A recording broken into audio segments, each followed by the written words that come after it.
Farm to Fork as a vision which I would fully support. So transform agriculture, make it more sustainable. By the way, this is not something which is starting now with the Farm to Fork strategy. We have been operating a network of sustainable farms for over 20 years. So this topic is very big in our company dealing with innovation and continuous transformation of agriculture.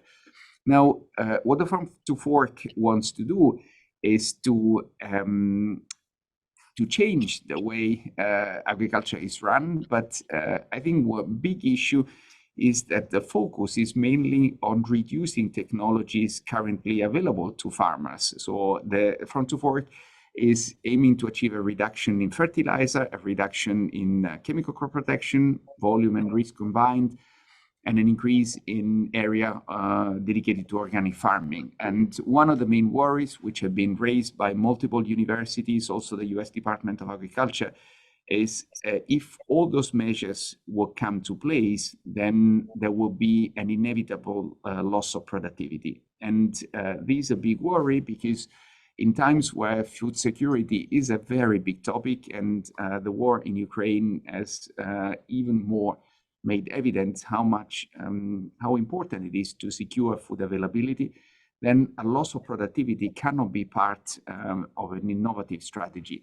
So what we're trying to do as a company is to exactly realize that vision of an agriculture which is having a lower environmental footprint, is lowering CO2 emissions, but doing in a way which is accelerating the introduction of new technologies rather than just eliminating what the tools farmers have got at their disposal. And one example you mentioned that is smart sprayers.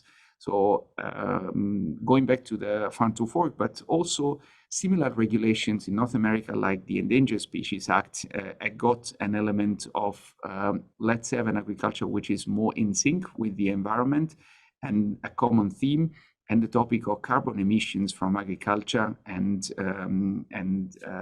feedstock is very, very prominent these days. So what we want to do is, again, speed up the introduction of new technologies. One of those are smart sprayers.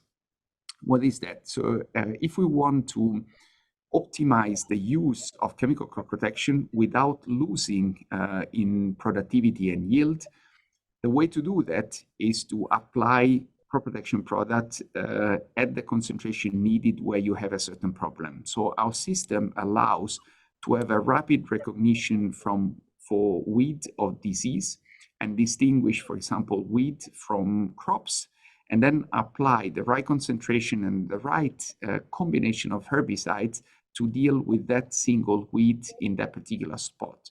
So in this way, you can effectively optimize the use of herbicide without losing on yield, which would happen if we would just reduce the herbicide rate and apply uniformly on a hectare basis.